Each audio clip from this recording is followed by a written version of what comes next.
Hallelujah. खुदा का शुक्र करेंगे सुंदर वर्शिप के लिए जो खुदावन ने अपने अजीजों के द्वारा ली और खुदा ने ब्लेस किया। और जब वर्शिप चल रही थी मैं देखा था कि खुदावन की आत्मा सबको छू रही है और परमेश्वर ने अपनी बरकूरी के साथ अपने बच्चों को इस्तेमाल किया। जैसे हमने अभी पढ़ा, जयदीप ने अभी रीड किया कि अपने खुदावन की वजह से कहते हैं कि खुदावन कई बारी सरप्राइज करते हैं। क्या करते हैं? भाई सबको अच्छा लगता है और सरप्राइज आपके बेनिफिट का हो तो और भी अच्छा लगता है। क्या लगता है? और भी अच्छा लगता है जब आपके बेनिफिट का हो, आपके मतलब का हो तो बड़ी खुशी होती है, आनंद होता है। ऐसे वो इंतजार कर रहे थे कि खुदावन जो है बड़े जोर के साथ, बड़ी ऊंची आवाज के साथ या बड़े चमत्कार के साथ कहीं पे बात करेगा, कहीं पे कुछ हमें दिखाएगा। पर वचन में भी हमने पढ़ा जयदीप के द्वारा कैसी आवाज आई? बड़ी धीमी सी आवाज आई। कई बार खुदावंद आपसे बड़ी धीमी सी आवाज में बात करते हैं, बड़ी छोटी सी आवाज में बात करते हैं अपने वचन के द्वारा, अपने लोगों के द्वारा। कई बार मैजिक की जरूरत नहीं है, कई बार मिरेकल की जरूरत नहीं है, किसी चीज की जरूरत नहीं है, जस्ट आपको उसके वचन के ऊपर ध्यान देना। Praise God, hallelujah, hallelujah, hallelujah. कई बार आपके पास इंस्ट्रूमेंट नहीं होंगे, कई बार आपके पास समय, वक्त, आपके पास जगह भी नहीं होगी और आप एक्सपेक्ट भी नहीं कर रहे होंगे खुदावंद बात करेगा। पर खुदा वहां पे बात करता है, जोर से नहीं, बड़े धीमे से, बहुत धीमे से, है ना?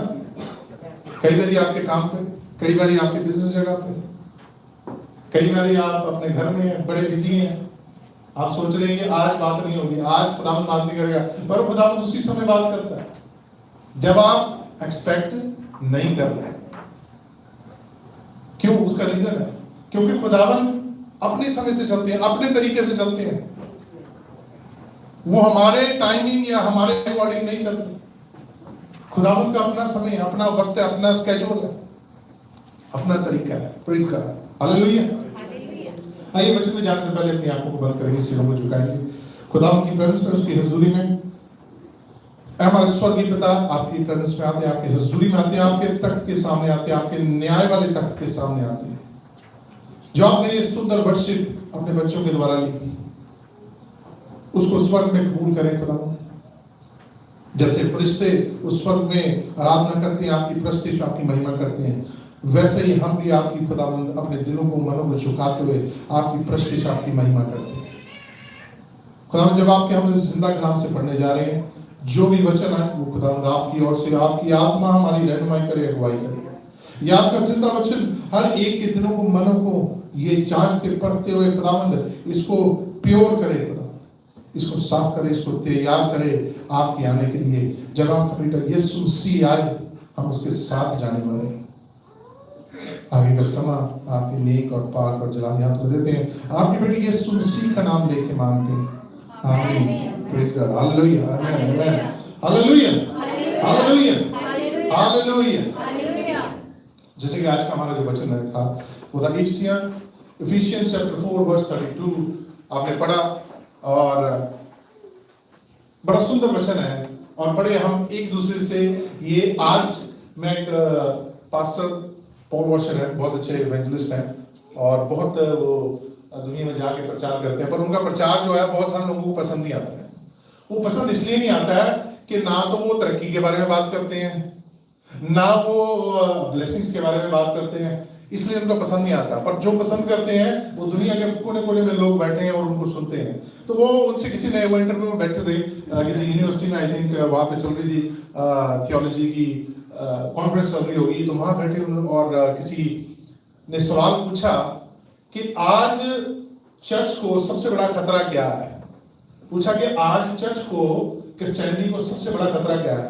तो उन्होंने जवाब दिया कि सबसे बड़ा खतरा जो है वो है पास्टर्स, पास्टर्स, पास्टर्स। ये सबसे बड़े खतरा है चर्च को, क्योंकि जो पास्टर्स प्रीच कर रहे हैं, सिखा रहे हैं, कलीसिया वही सीखेगी, राइट।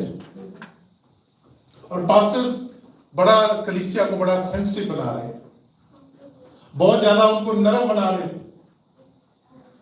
एक बड़ा इंडिया का कॉमेडियन है, वो एक दिन बात कर रहा था तो कह रहा कि जब हम बड़े हो रहे थे तो हमारे टाइम पे माँ बाप बच्चों को क्या करते थे? खूब पीटते थे, खूब मारते थे, कोई सेंसिटिविटी नाम की चीज नहीं होती। कह रहे जब हम बड़े हो गए हैं, जब हमारी बारी आई है, तो आजकल जो बच्चों को पालने का तरीका है वो क्या है कि आपको बच्चों की सेंसिटिविटी के ऊपर ध्यान देना है। बच्चे बहुत सेंसिटिव हैं, बच्चे बहुत ऐसे हैं, बच्चे बहुत वैसे हैं, उनकी जो मेंटल हेल्थ है वो बड़ी नाजुक है, उसके ऊपर आपको ध्यान देना पड़ेगा। कह रहा पर जब हम बड़े हो रहे थे हमारे से तो किसी ने पूछे नहीं कि आपकी मेंटल हेल्थ कैसी है, आपकी सेंसिटिविटी कैसी है। आप कह रहे मार भी पड़ती थी तो ऐसी पड़ती थी जैसे किसी का बच्चा उसको पीट रहे। ऐसे चर्च के साथ हो रहा है आज। चर्च बड़ा सेंसिटिव हो गया। पास्टर को प्रीच करने से पहले 10 बार सोचना पड़ता है कि मेरी कॉन्ग्रेगेशन कैसी है और इसको कैसा प्रचार अच्छा लगेगा, क्योंकि ये जो वर्स है जो हम पढ़ रहे हैं फिलिपियंस 4 उसकी 32 है, इसको गलत इंटरप्रेटेड किया गया है, इसको गलत तरीके से लिया गया है। यहां पे लिखा be kind to one another, tender hearted, forgiving each other, just as God also in Christ forgive. अब जब आपको और मेरे को पापों से क्षमा मिल गई, माफी मिल गई, तो उसके बाद हमारी नेक्स्ट काम क्या होना चाहिए?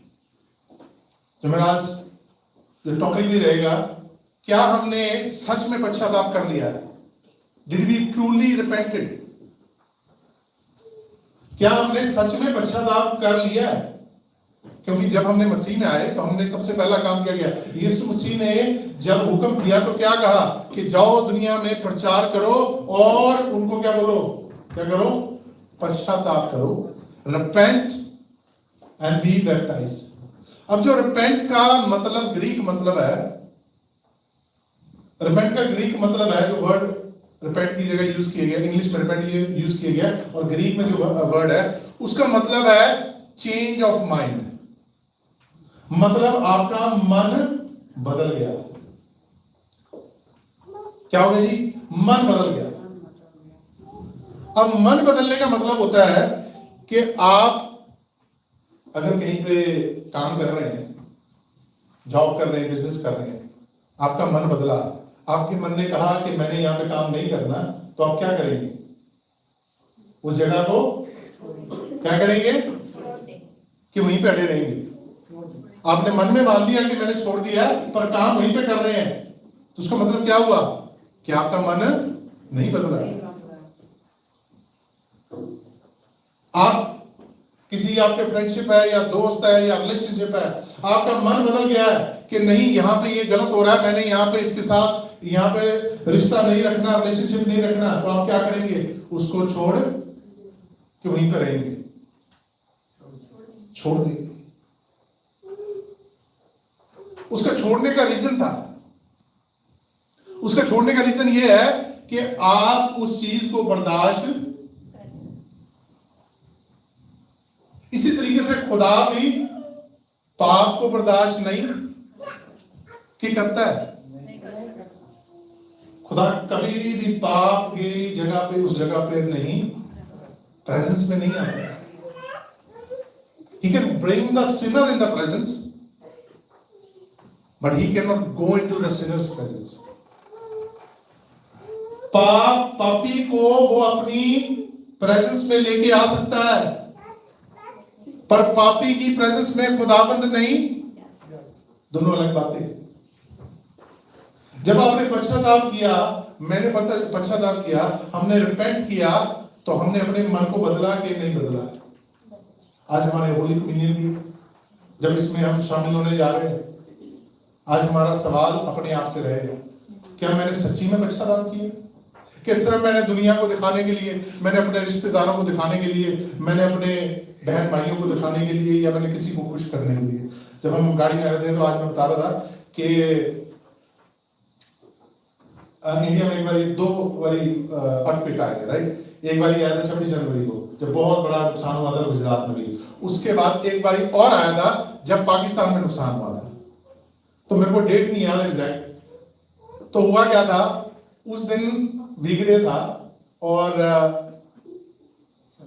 संडे नहीं, वो वीकडे था जो सेकंड अर्थक्वेक आया था, सैटरडे था। तो मैं और मेरे ब्रदर हम दोनों बपतिस्मा लेने के लिए जा रहे थे।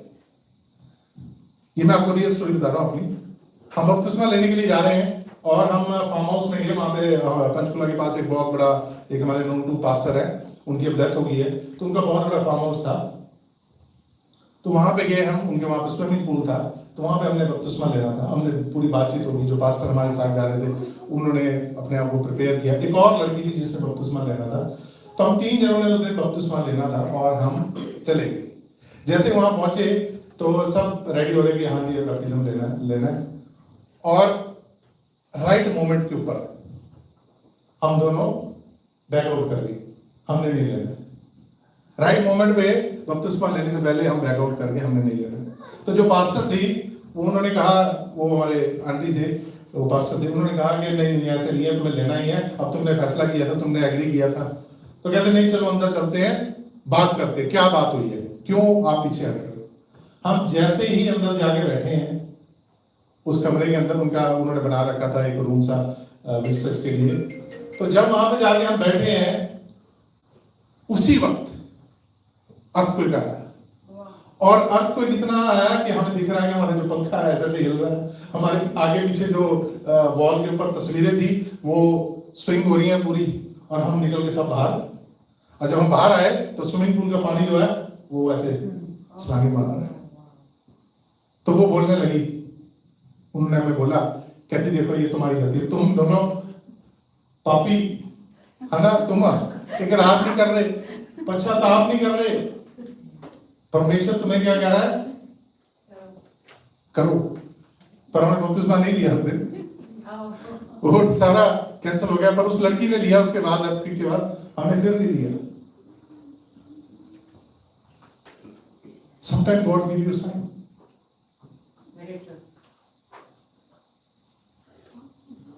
आपने जब तक पश्चाताप पूरी तरीके से अपने मन को नहीं बदला, पश्चाताप का मतलब है मन को बदलना, और जब आपका मन बदल जाता है तो आपका मन उन बातों में नहीं लगता जो बातें सही।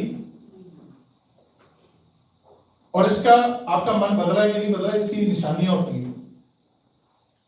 कैसे? जिन यारों दोस्तों के अंदर आप पहले बैठते थे, जो गलत काम करते थे, जिनके साथ आपकी संगति होती थी, अगर तो आपका मन बदल गया तो आप उनके साथ संगति दोबारा नहीं करोगे।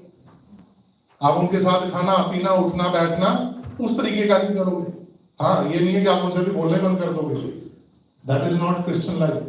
क्या कहते हैं मैं तो बोलना ही नहीं इनसे, नहीं। आपकी लाइफ से वो क्या पता उनकी लाइफ बदले, आप उनको दिखाओ कि भाई ये जो चीजें हम पहले करते थे अब वो मैं चीजें नहीं करता या करती। अगर मैं चुगली करती थी या मैं झूठ बोलती थी या मैं गालियां निकालता था या निकालती थी या जो भी गलत काम इस वचन में लिखे हैं कि ये परमेश्वर को मंजूर नहीं है, ये परमेश्वर के एक्सेप्टेबल नहीं है, खुदावन की प्रेजेंस में एक्सेप्टेबल नहीं है, वो चीजें मैंने अब क्या कर दी हैं, छोड़ दी हैं। तो इंसान दूसरे क्या कहेंगे, कुछ तो बात हुई, कुछ तो बात। आपको पता है कुछ बात कहां पे हुई थी? एक बात क्रूस के ऊपर भी हुई। दो डाकू थे, ये तो स्टोरी आपने सुनी हुई है सब। एक ने क्या कर लिया और पश्चाताप करते ही क्या हो गया, क्या पा लिया उसने। हम तो इंतजार कर रहे हैं, हम वेट कर रहे हैं।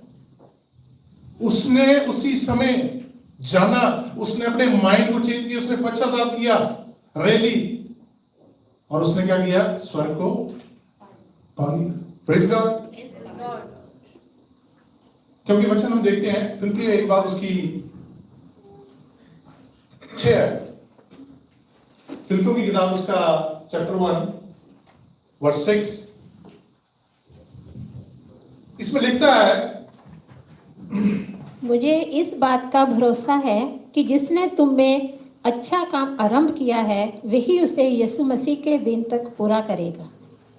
अब पूरा कब होगा? जो आपने पश्चाताप किया, आपने अपने माइंड को बदला, आपने रिपेंटेंस की है, वो आज पूरी नहीं होगी, वो एक दिन में पूरी नहीं होगी, वो हफ्ते में पूरी नहीं होगी, वो साल में पूरी नहीं होगी। वो पूरी कब होगी? जब तक यीशु मसीह आ नहीं जाता या आप और मैं यीशु मसीह के पास पहुंच नहीं जाते। वो तब तक आपकी जो रिपेंटेंस है उसका प्रोसीजर खत्म नहीं हुआ, एक दिन में खत्म होने वाला नहीं है। और बहुत सारे क्रिश्चियन जो है आज जो है उनकी लाइफ वो पश्चाताप उन्होंने पूरी तरीके से किया ही नहीं, क्योंकि आज भी हम दुनिया के बातों के अंदर व्यस्त हैं। आपको पता है यूसुफ जो था वो क्रिश्चियन था। यूसुफ की कहानी सुनिए सब। आपको पता है वो क्रिश्चियन था? क्रिश्चियन था? कैसे पता आपको वो क्रिश्चियन था? कैसे हमें पता लगता है कि वो क्रिश्चियन था? हमें पता लगता है कि जब उसके पास टेम्पटेशन आई तो उसने एज ए गुड क्रिश्चियन उस टेम्पटेशन को क्या कर दिया? इनकार कर दिया। जब उसके पास मौका आया कि उसने प्रूव करना है कि मैं सही में क्या हूं? क्रिश्चियन, मैं असली में मसीह का चेला हूं। पर अगर और कोई होता उसकी जगह तो बड़ी जल्दी दे देता, क्योंकि जिस लाइफ से वो गुजर के आया था। बहुत सारे कहते हैं कि प्रॉस्पेरिटी की लाइफ होगी, आप मसीह में आके प्रॉस्पेरिटी होगी, आपके पास अच्छा बिजनेस होगा, आपके पास अच्छे पैसे होंगे, आप ऐसे करोगे वैसे करोगे। नहीं, जहां से यूसुफ आ रहा है, जहां से यूसुफ की स्टोरी आ रही है, जहां से मैं देख रहा हूं, वहां पे वो एक खड्डे के अंदर पड़ा रहा पता नहीं कितने दिन, चोटों के साथ। उसके बाद वो वहां से निकलता है, उसकी लाइफ की स्ट्रगल दूसरी स्टार्ट हो जाती है। वो कहां बेचा जाता है? गुलामों की मंडी में। वो गुलामों की मंडी में से निकलता है तो एक रईस आदमी के घर पे क्या बन जाता है? नौकर। अब यहां पे मुझे कहीं प्रोस्पेरिटी तो दिख नहीं रही, यहां पे कहीं पे प्रोस्पेरिटी नहीं है, यहां पे कहीं पे तरक्की नहीं है, यहां पे कहीं पे उसके सामने कहीं ब्लेसिंग नहीं दिख रही उसे। पर एक क्रिश्चियन की लाइफ के अंदर जब उसने पश्चाताप कर लिया, उसकी ब्लेसिंग यही है कि मैं मसीह के साथ उस स्वर्ग में जाने वाला हूं। एक ही एक ब्लेसिंग है। और यह बात यूसुफ को पता थी। उसको पता थी कि मेरे परमेश्वर ने मुझे क्या किया गया है, मेरे साथ है। और देखा जाए तो यूसुफ के भाई बड़े एंजॉय कर रहे थे। उनके बाप को गरीब नहीं था यूसुफ का। यूसुफ का भाई बाप जो था बड़ा अमीर आदमी था, उसके पास इतने बच्चे थे, वो सारे कमाते थे, काम करते थे, उनके पास पैसा था। पर वो वापस नहीं गया, क्योंकि उसको भरोसा था कि जिसने मेरे जिंदगी में ये काम शुरू किया है, कौन सा काम, उसके काम को देख के लग रहा है कि अच्छा काम उसकी लाइफ में कुछ हो रहा है। कई बार हम जज करते किसी की लाइफ को देख के कि वो इसकी लाइफ नहीं सही चल रही, तो हो सकता है इसकी लाइफ के अंदर कहीं कुछ गलत हो रहा है। पर यूसुफ की आप लाइफ को देखते हैं तो यूसुफ की लाइफ अच्छी नहीं चल रही थी। वो वापस नहीं गया, क्योंकि वो जानता था कि जिसने मेरी जिंदगी में ये अच्छे काम को शुरू किया है, वो इसको एंड तक क्या करेगा। Hallelujah, hallelujah. उसने कॉम्प्रोमाइज नहीं किया, उसने कॉम्प्रोमाइज नहीं किया। जब उसके पास समय आया कॉम्प्रोमाइज करने का सच के साथ, तो उसने कॉम्प्रोमाइज नहीं किया। वो कहता है कि मैं तेरे साथ कॉम्प्रोमाइज नहीं करूंगा। क्यों? क्योंकि मेरे परमेश्वर का ये क्या है, हम बड़ी जल्दी तैयार हो जाते हैं कॉम्प्रोमाइज करने के लिए। $2 पे रेज मिलनी हो, $3 पे रेज मिलनी हो, बोलेंगे कि आपको संडे को भी करना पड़ेगा। कर लेंगे, कोई बात नहीं, मजबूरी है, दुनिया में चल रहे हालात, क्या करें, करना ही पड़ेगा।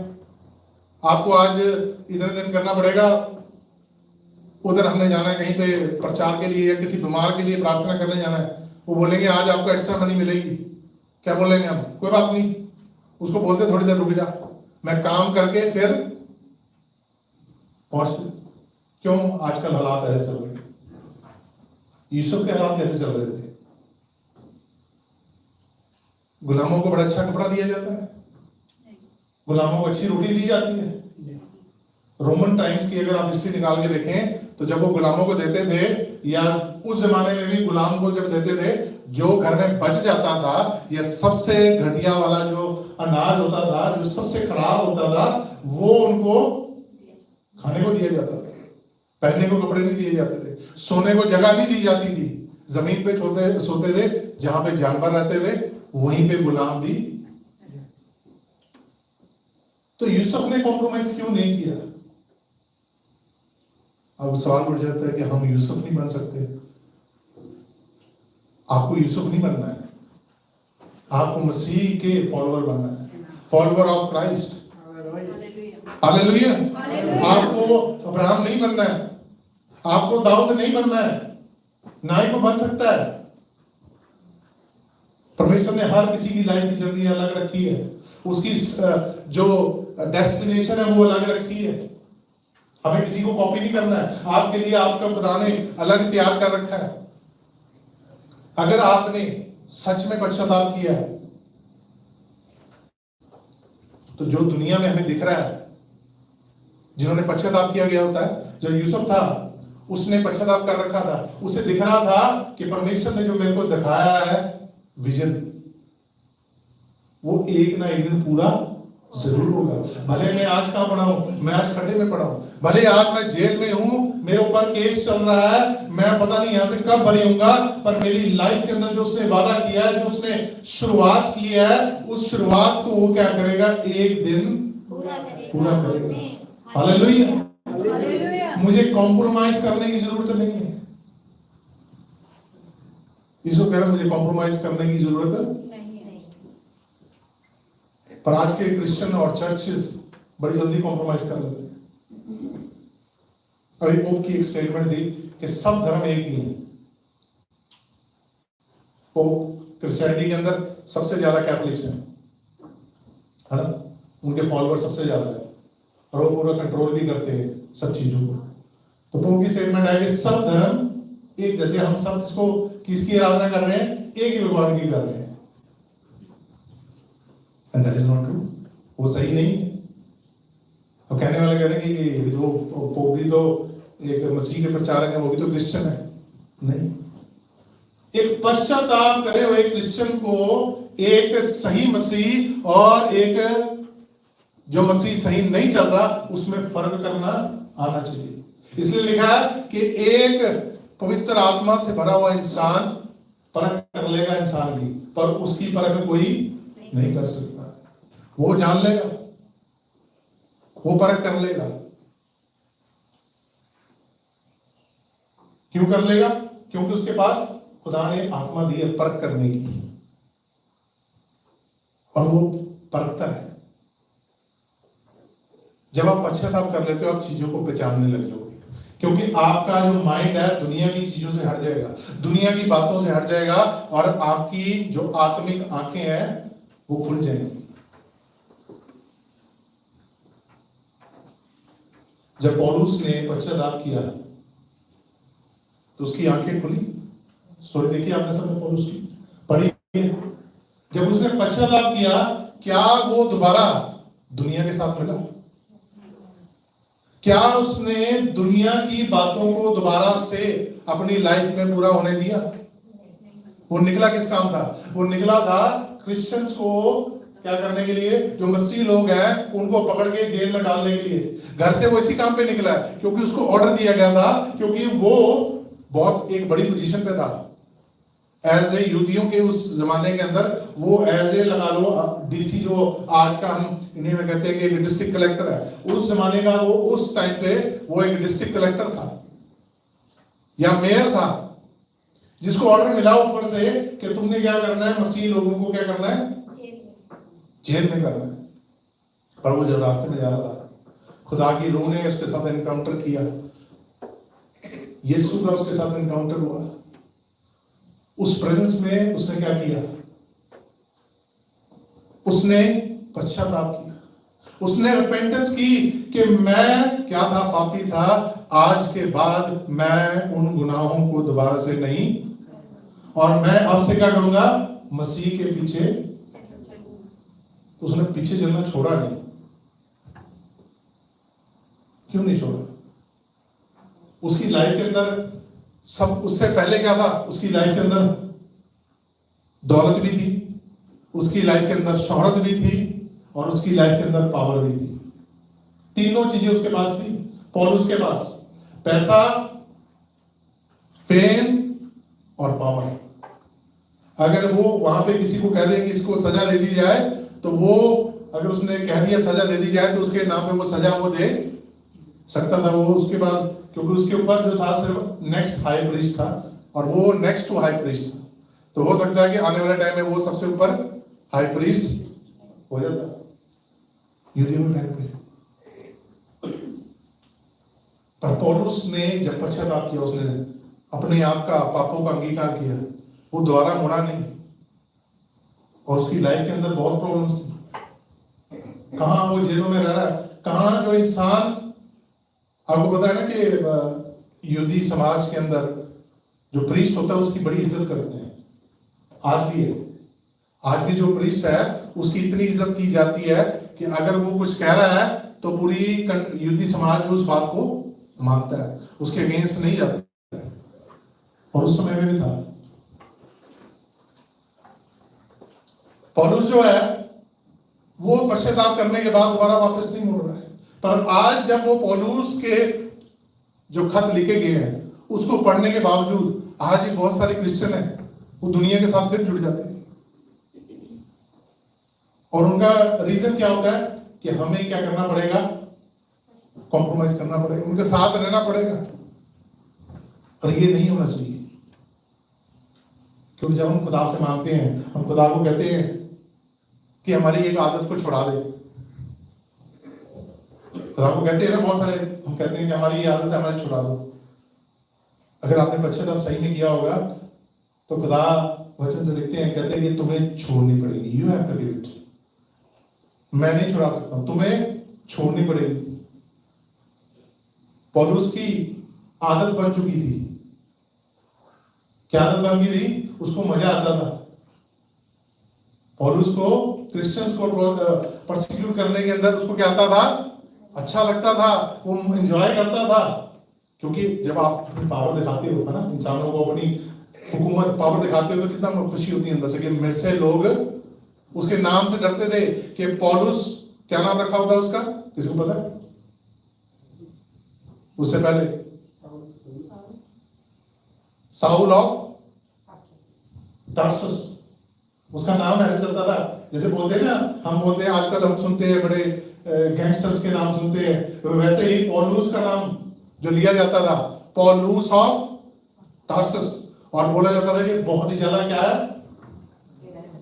बेरहम, क्रूअल, कि उसके अंदर रहम नहीं आता था। पर जब उसने पश्चाताप कर लिया तो वो क्या कर रहा था? वो किसी के लिए अपनी जान देने को तैयार है। ये वर्ष का मतलब था आज।